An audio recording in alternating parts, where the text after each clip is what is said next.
غزل دراصل ایران سے ہمارے پاس آئی ہندوستان میں، لیکن ایران میں پہنچی تھی عرب سے. ایک ہی بحر میں کہے گئے جو ہے ایک ہی قافیہ ایک ہی ردیف میں کہے گئے اشعار کی مالا کا نام غزل ہے. بڑے سے بڑا ناقد، بڑے سے بڑا آلوچک، ناقد آلوچک ہوتا ہے، وہ ایک اچھے اور پڑھے لکھے قاری سے زیادہ کچھ نہیں ہوتا. کسی بات کو تجربہ بنا دینے کا نام شعر ہے.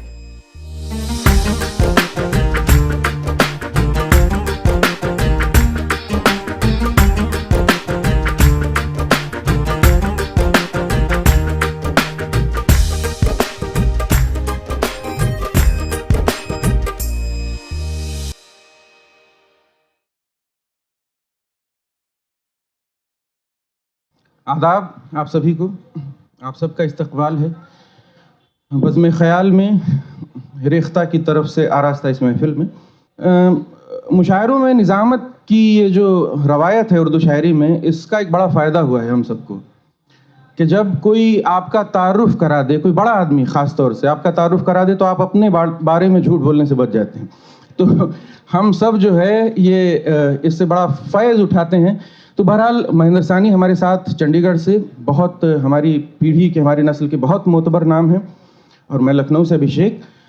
تو غزل اردو شاعری، اس کے اپریسیشن کی جو ماسٹر کلاس ہے، اس میں 1 گھنٹہ ہم آپ کے ساتھ ہوں گے. مہندر بھائی نے جب اس کے بارے میں مجھے بتایا تو ہم لوگوں نے ایک اسٹرکچر، مہندر بھائی نے کہا کہ بھائی 20 منٹ ابھیشیک بھائی آپ بول لیجئے گا، 20 منٹ ہم، 20 منٹ سوال جواب.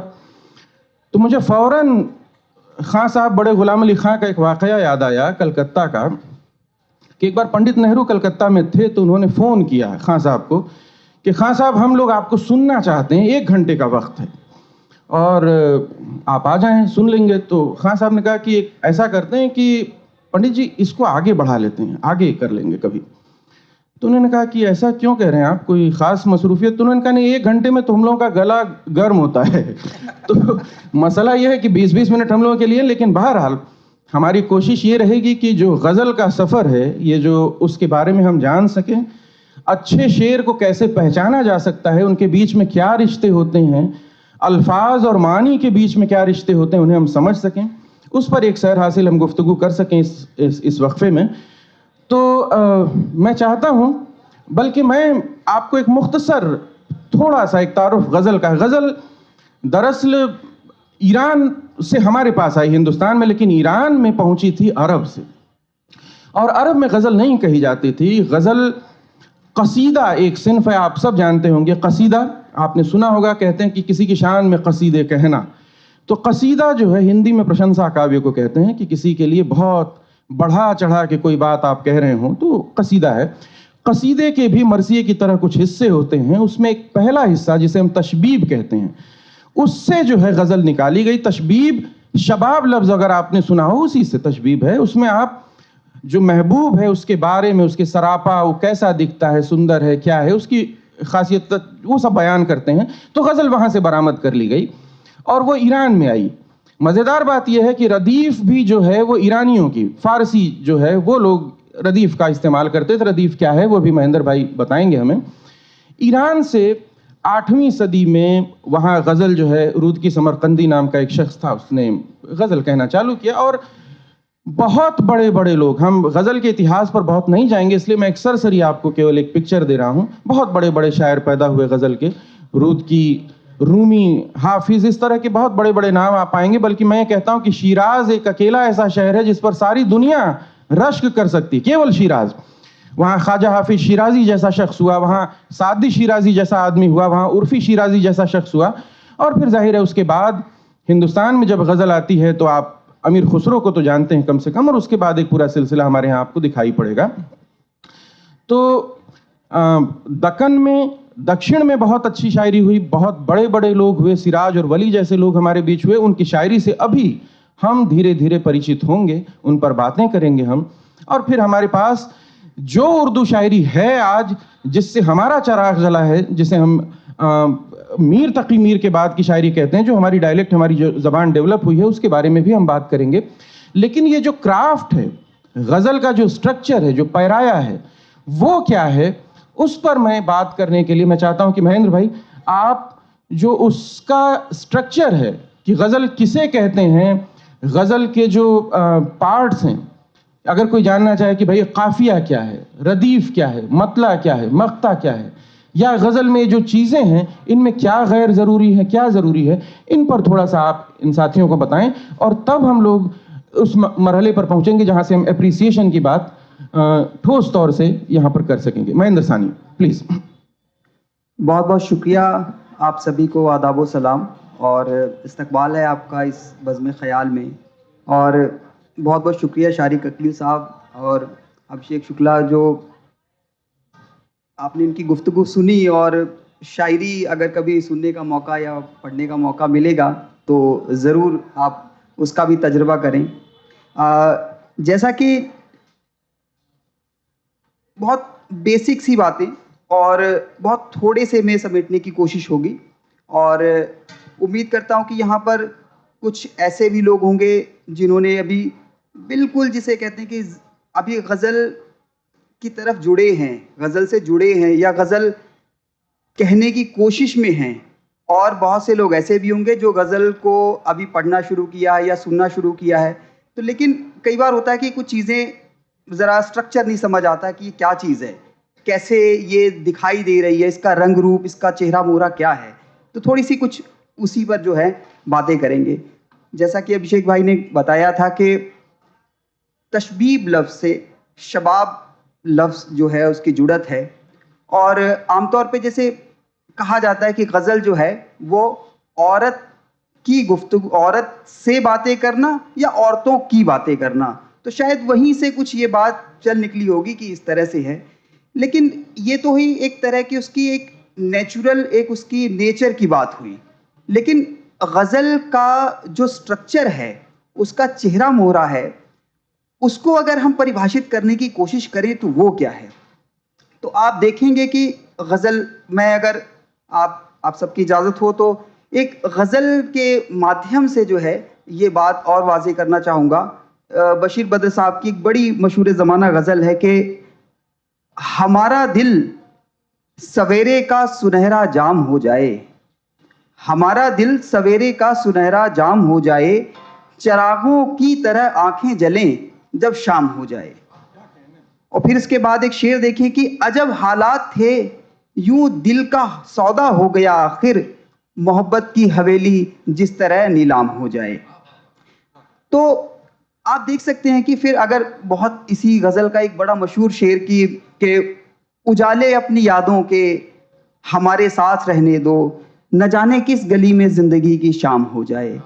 تو یہ جو ایک سٹرکچر، جو یہ ایک جو چہرہ مورا سا اس کا نظر آ رہا ہے، اس میں کچھ چیزیں ایسی ہیں جن کی وجہ سے یہ جو رچنا ہے، یہ کریشن ہے، یہ غزل کہلاتی ہے.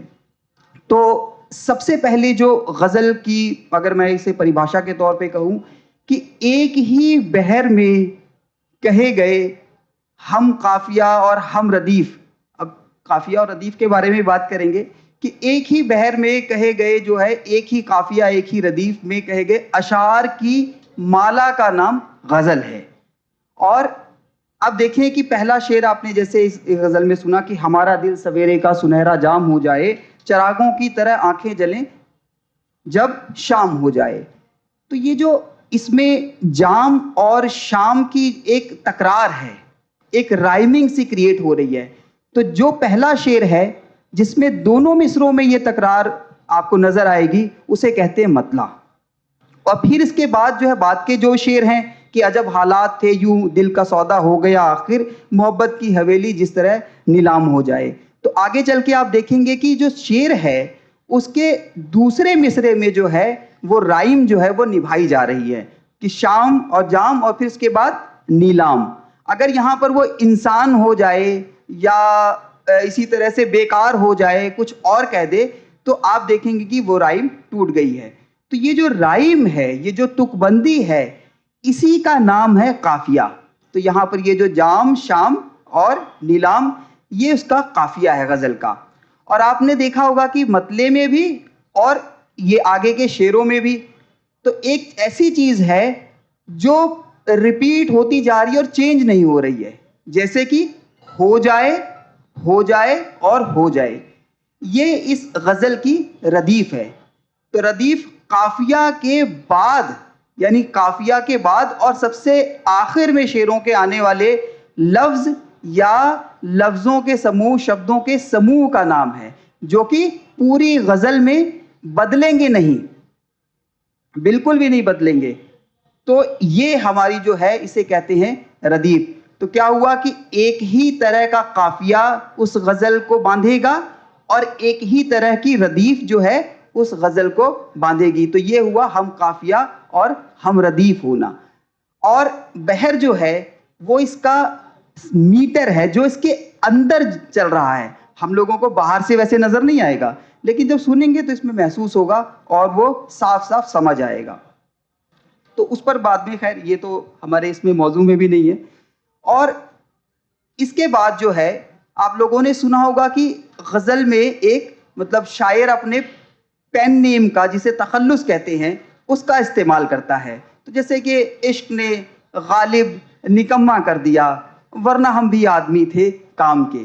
تو یہ غزل کا یہ آخری شعر کہلاتا ہے جسے ہم مقطع کہتے ہیں.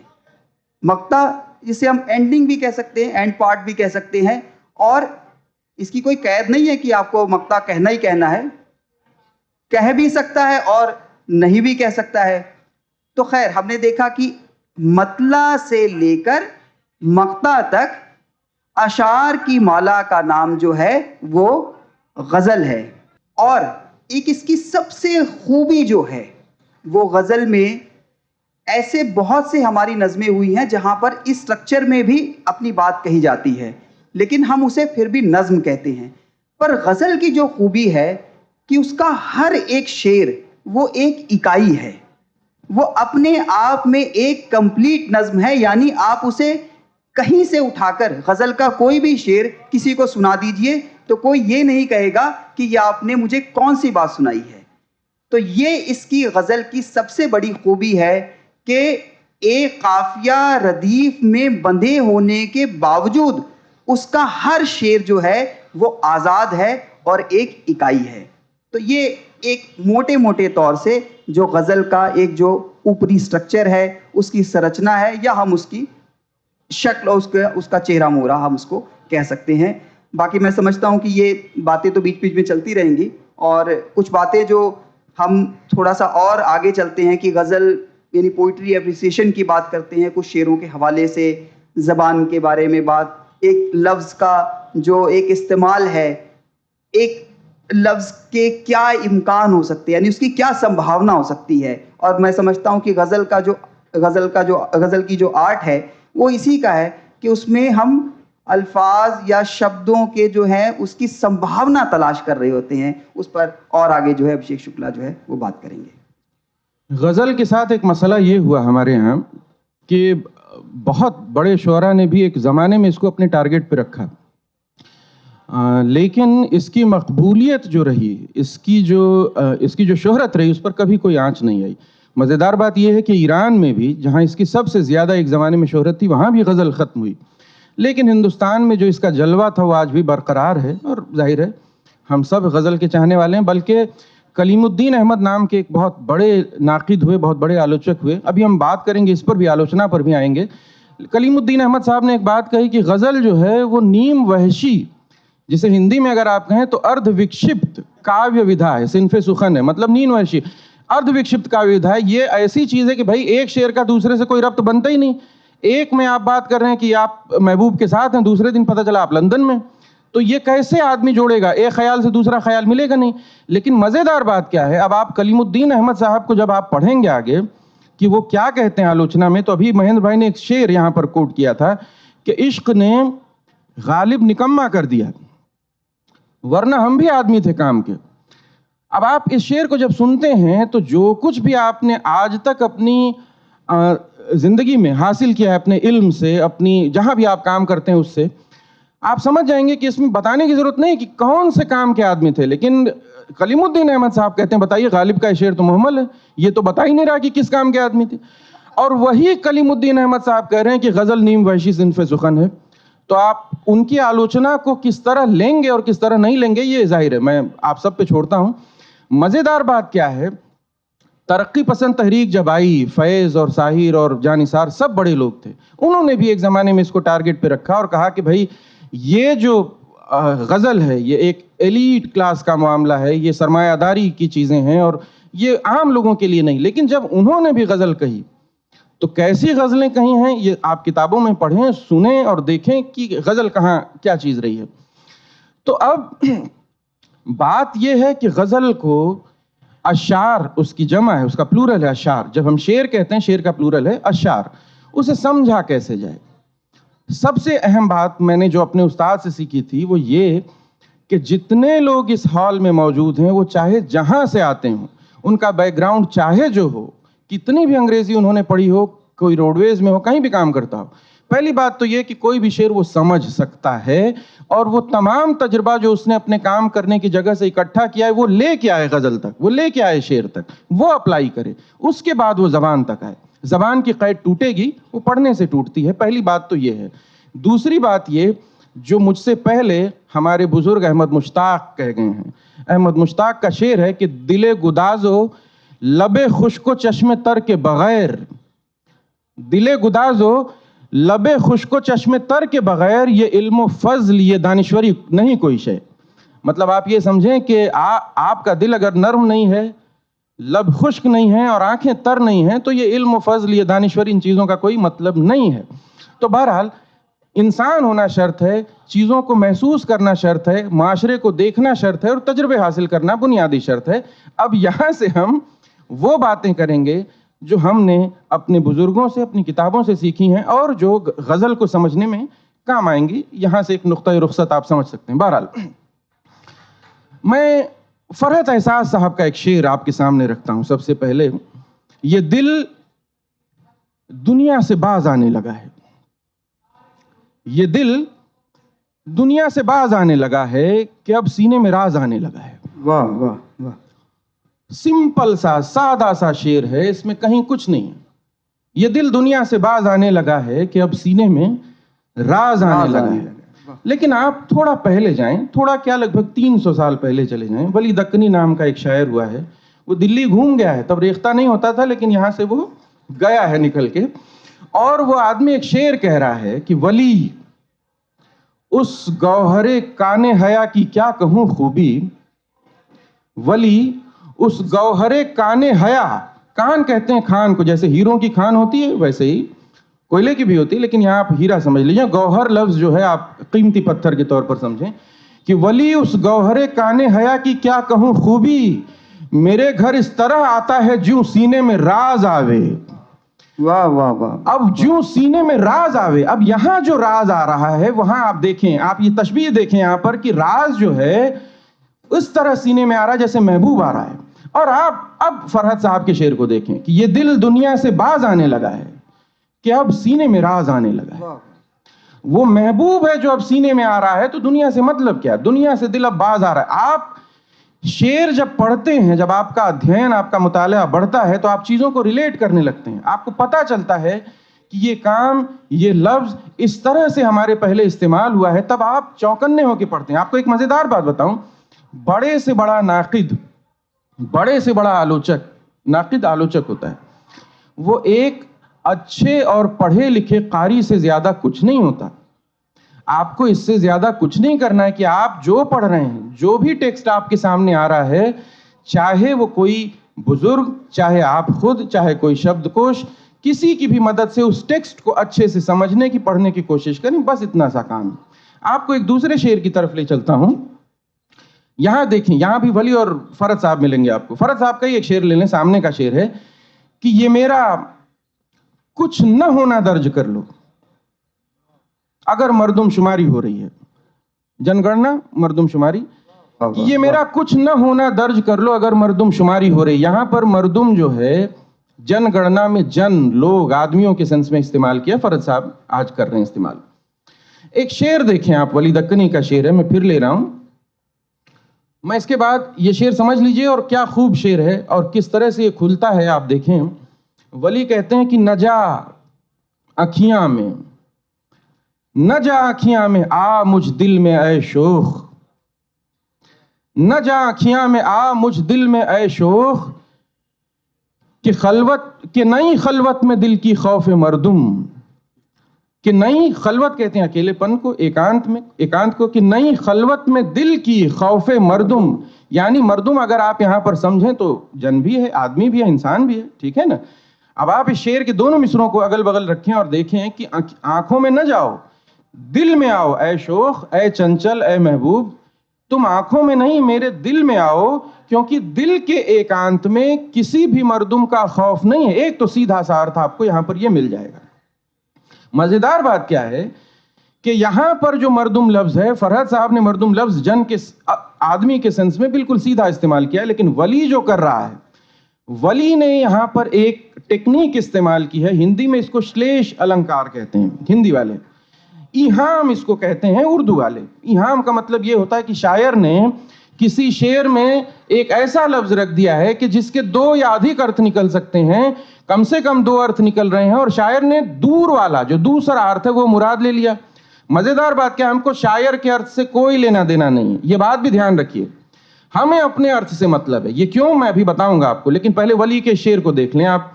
میں نے شعر سنایا آپ کو کہ نہ جا آنکھیاں میں آ مجھ دل میں اے شوخ، کہ نئی خلوت میں دل کی خوف مردم، مردم آنکھ کی پتلی کو بھی کہتے ہیں۔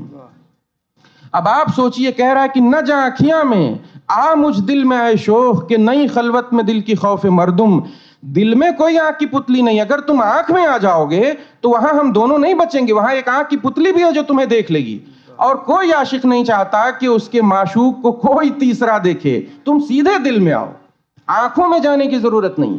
یہ ولی ہیں، تو ولی نے یہاں پر جس تکنیک کا فائدہ اٹھایا وہ ایہام ہے۔ تو ہوتا کیا ہے کہ میں نے ایک بات کہی کہ آپ سب سے پہلے جو متن ہے، جو ٹیکسٹ ہے، اس کو اپنے استر پر جس طرح کھول سکتے ہیں اس کو کھولنے کی کوشش کریں گے۔ سب سے پہلے جتنے لفظ، میں کہتا ہوں بار بار کہ شعر کے معنی تک جانا جو ہے کسی محلے میں کوئی ایڈریس ڈھونڈنے جیسا ہے۔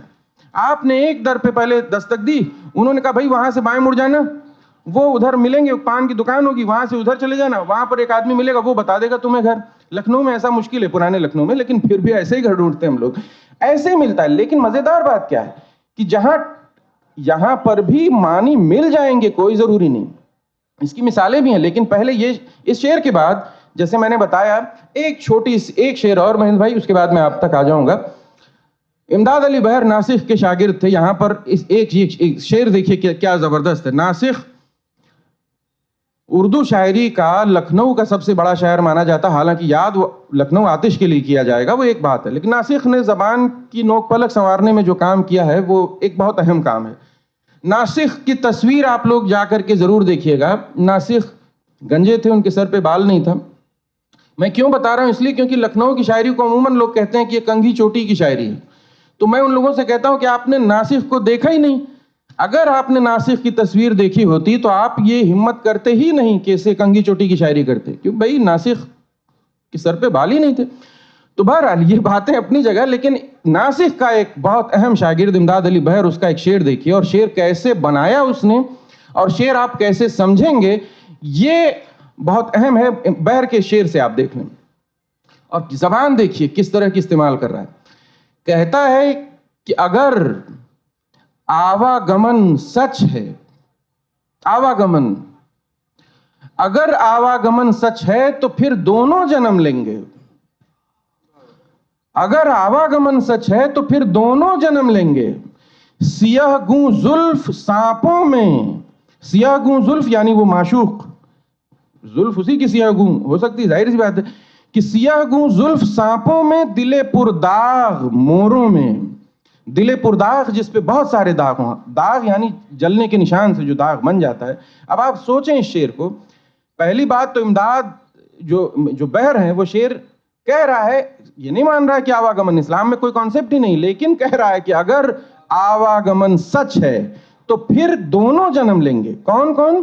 جو میرا معشوق جس نے مجھے اس دنیا میں بالکل تڑپا کے رکھا ہے، وہ تو سیاہ گوں زلفیں جو ہیں، سیاہ گوں زلف، وہ سانپوں میں جنم لے گا، اور دل پرداغ جس کا جو میرا جو میں ہوں، جو عاشق ہے، جس کے دل کو اس نے بالکل داغوں کی بالکل جلا کے رکھ دیا ہے وہ موروں میں جنم لے گا. جب مور کو آپ دیکھتے ہیں جب وہ پنکھ پھیلا کے ناچتا ہے تو آپ اس کی جب مور پنکھ کو دیکھیں گے تو لگتا ہے کہ وہ داغے ہوئے ہیں. تو یہ بہر جو ہے آپ شاعر ایک بھی لفظ جو اگر باخبر شاعر ہے تو ایک بھی لفظ وہ اضافی اور دائیں بائیں رکھتا نہیں اپنے شعر میں, آج بھی نہیں رکھتا اور ہمارے اساتذہ نے تو رکھا ہی نہیں ہے. وہ جلال ہوں آرزو ہوں, میں 50 مثالیں دے سکتا ہوں ابھی. بہرحال اس موضوع پر میں چاہتا ہوں کہ اسے آگے بڑھائیں. مین بھائی کچھ مثالیں آپ کے پاس بھی ہوں گی. یہ بات صرف اتنی سی ہے, آپ خود اعتمادی کے مرحلے سے آگے بڑھتے ہوئے جائیں, سیدھا کوئی ٹیکسٹ سیدھے تفہیم غالب نہیں اٹھا لینا. ہاں تفہیم غالب سے ایک مزیدار بات آپ کو ضرور بتا دوں, جو میں کہہ رہا تھا آپ سے نا, کہ اس طرف جانا ہی نہیں ہے کہ شاعر نے کیا سوچ کے شعر کہا ہے, بالکل نہیں جانا. خود فاروقی صاحب نے لکھا ہے تفہیم غالب نے کہ مولانا فضل خیر آبادی کے شاگرد جو ہیں وہ مرزا غالب کے پاس پہنچے ناصر علی سرہندی کا ایک شعر لے کر کے, یہ دیکھیے ایک شعر ہے, اس کی ویاخیا کر دیجئے, تشریح کر دیجئے. غالب نے اس کا مطلب بیان کر دیا. اب وہ لوگ فضل خیر آبادی کے پاس پہنچتے ہیں اور کہتے ہیں کہ دیکھیے آپ تو کہتے تھے چچا بہت ودوان آدمی ہیں, بہت بڑے عالم ہیں, انہوں نے یہ مطلب بتایا. تو فضل خیر آبادی نے کہا کہ اس میں برائی کیا ہے, مطلب جو بتایا وہ تو اچھا مطلب بتایا, صحیح مطلب بتایا. تو انہوں نے کہا لیکن ناصر علی سرہندی کا تو مطلب کچھ اور تھا. تو انہوں نے کہا پھر ناصر علی سرہندی گڑبڑ کر رہے ہیں, چچا ٹھیک ہیں. تو آپ یہ سمجھ لیجئے کہ شاعر ہو سکتا ہے خود نہ جانتا اس نے کیا شعر کہہ دیا, آپ اس سے بہتر مطلب نکال سکتے ہیں. تو خود اعتمادی پہلا مرحلہ ہے شعر کو سمجھنے کا. بہت شکریہ.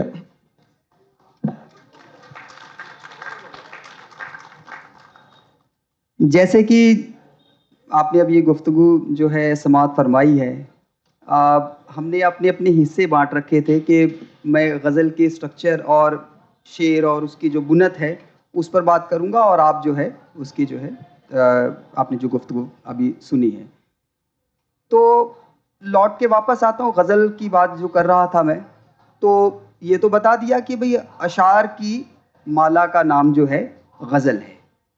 اب ہر کوئی مطلب ہمارے اندر سب سے پہلا جو سوال پیدا ہوگا بطور ایک ریڈر اور بطور ایک رائٹر کہ آخر شعر کیا ہے. مطلب وہ ہاتھ آ جائے, مطلب اس کی کنجی ہاتھ لگ جائے تو معاملہ جو ہے وہ نپٹ جائے گا. تو ہر طرح سے مطلب لوگوں نے ڈیفائن کرنے کی کوشش کی ہے. جو بات میں سمجھتا ہوں کہ بطور ایک ریڈر, سب سے پہلے بطور ایک ریڈر جو ہے جو مجھے سمجھ آئی, اور پھر اس کا تجربہ جو ہے وہ میں نے بطور ایک رائٹر کیا, کہ شعر جو ہے عام طور پہ دیکھیں کہ 2 مصروں میں کہی گئی ایک معنی خیز بات کا نام جو ہے وہ شعر ہے. 2 مصروں یعنی 2 پنکتیوں میں کہی گئی. اگر اس کو تھوڑا سا اور میں ذرا اس کو سمپلیفائی کر دوں کہ کسی بات کو تجربہ بنا دینے کا نام شعر ہے. کسی بات کو, کسی خیال کو تجربہ بنا دینے کا نام شعر ہے. اس کی بہت کامن مثالیں میں جو عام طور پہ ہم غزلیں جو سنتے آئے ہیں ان سے دینا چاہوں گا. کہ جیسے کہ کوئی آپ سے کہے کہ بھئی آپ کے ساتھ ہونا بڑی خوش نصیبی کی بات ہے. اب ایک شاعر کا شعر سنیں کہ نو ناروی صاحب کا, کہ آپ جن کے قریب ہوتے ہیں وہ بڑے خوش نصیب ہوتے ہیں. جب آپ سے کسی نے مکالمہ کیا یا بات چیت کی تو وہ ابھی انفارمیشن کی سطح پر رہی ہے وہ بات, کہ آپ کے ساتھ ہونا خوش نصیبی کی بات ہے. یہی بات ہے اس شعر میں, کوئی سے زیادہ بات کوئی بات نہیں ہے. لیکن شعر چاہے وہ بحر کی وجہ سے, چاہے وہ الفاظ کے جو ہے التزام کی وجہ سے, اس کے انسلاک یعنی کہ جو اس میں ارینجمنٹ رکھی گئی ہے اس کی وجہ سے, یا کسی بھی وجہ سے ہو, وہ وجہ ہم بعد میں دریافت کر لیں گے. لیکن وہ شعر کیسے شعر ہو گیا, یا وہ بات شعر کیسے ہو گئی, اسی تجربے کا نام جو ہے, یا اسی تجربے کا یا اسی بات کو تجربہ کر لینا جو ہے وہ شعر ہے. کہ آپ کے ساتھ ہونا بڑی خوش نصیبی کی بات, آپ جن کے قریب ہوتے ہیں وہ بڑے خوش نصیب ہوتے ہیں. ایک اور مثال دیکھیے, بڑی خوبصورت مثال ہے کہ بھئی یار سچ کہہ رہا ہوں یار, عشق انسان کی ضرورت ہے. عام طور پہ بولتے ہیں کہ بھئی ایوری ون نیڈس لو، بہت کامن سی بات ہے، لیکن وہ ہمیں شاید اس طرح سے اثر انداز جو ہے وہ نہیں ہوتی، ہم پر اس طرح سے جو ہے اثر نہیں کرتی ہے. اب ایک شاعر کا شعر سنیے کہ قابل اجمیری صاحب کا شعر کہ تم نہ مانو مگر حقیقت ہے، تم نہ مانو مگر حقیقت ہے، عشق انسان کی ضرورت ہے. اب اس میں کیا کیا گیا ہے مجھے نہیں معلوم، لیکن بطور ایک ریڈر اور بطور ایک رائٹر آپ کو اس کا تجربہ کرنا ہے.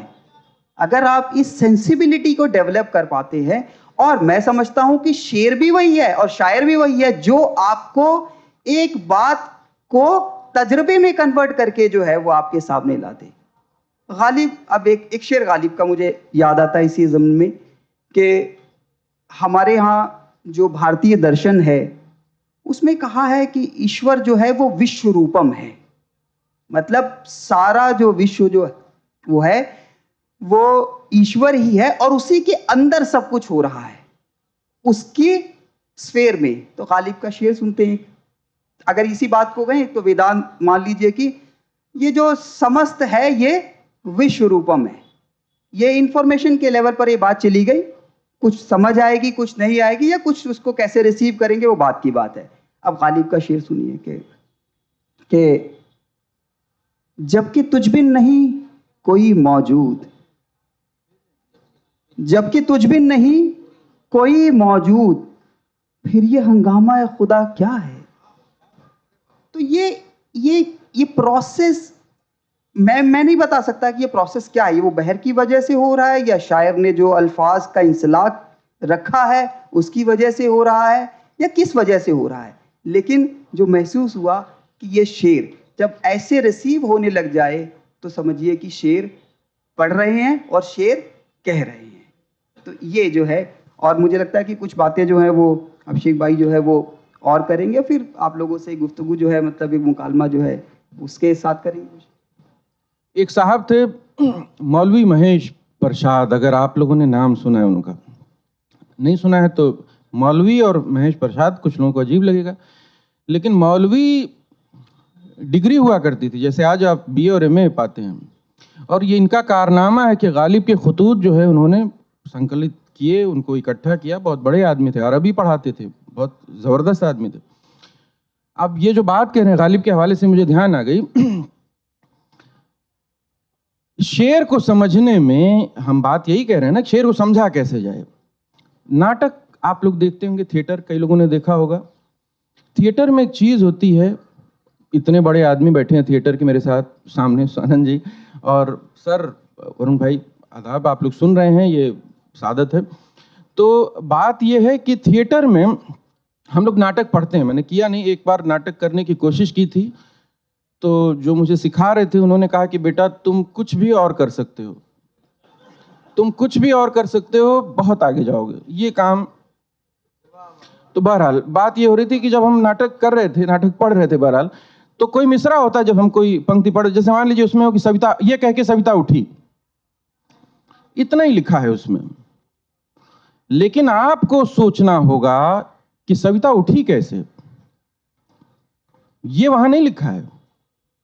سویتا نے جو کھانے کی تھالی تھی اس کو کیسے کنارے کیا ہے، غصے میں اٹھی، کرسی پیچھے کیسے کی، کیا کیا، اس کے ایکسپریشنز کیسے تھے، وہ جو سامنے بیٹھا تھا اس کو وہ گھور رہی تھی، کیسے اٹھی. یہ سارا جو سب ٹیکسٹ ہے، یہ جو ڈرامہ ہے، یہ آپ کو کریٹ کرنا ہے، شعر پڑھتے وقت بھی کریٹ کرنا ہے. یہ دھیان رکھیے.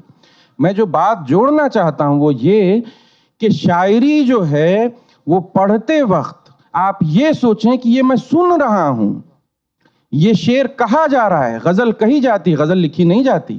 غزل ابھی آپ نے کہا نا، سخن الزنان، سخن الزنان گفتن، فارسی میں اس کا مطلب ہوتا ہے بات کرنا، عورتوں سے بات کرنا. ظاہر کسی بھی عورت سے نہیں کریں گے آپ، معشوق سے بات کرنا. حالانکہ غزل کی یہ پریبھاشا کتابی ہے، اب غزل بہت آگے آ چکی ہے، لیکن یہ بات اپنی جگہ کی شاعری، غزل بات کرنا ہے. اسماعیل قادری جو اس وقت کے بہت بڑے رائٹر ہیں، انہیں کچھ وقت بعد نوبل مل جائے گا. فاروقی صاحب نے ان کے حوالے سے بات کہی ہے کہ یہ جتنے الفاظ ہماری کتابوں میں درج ہیں وہ بولے ہوئے لفظوں کی لاشیں ہیں ان کتابوں میں. تو یہ دھیان رکھیے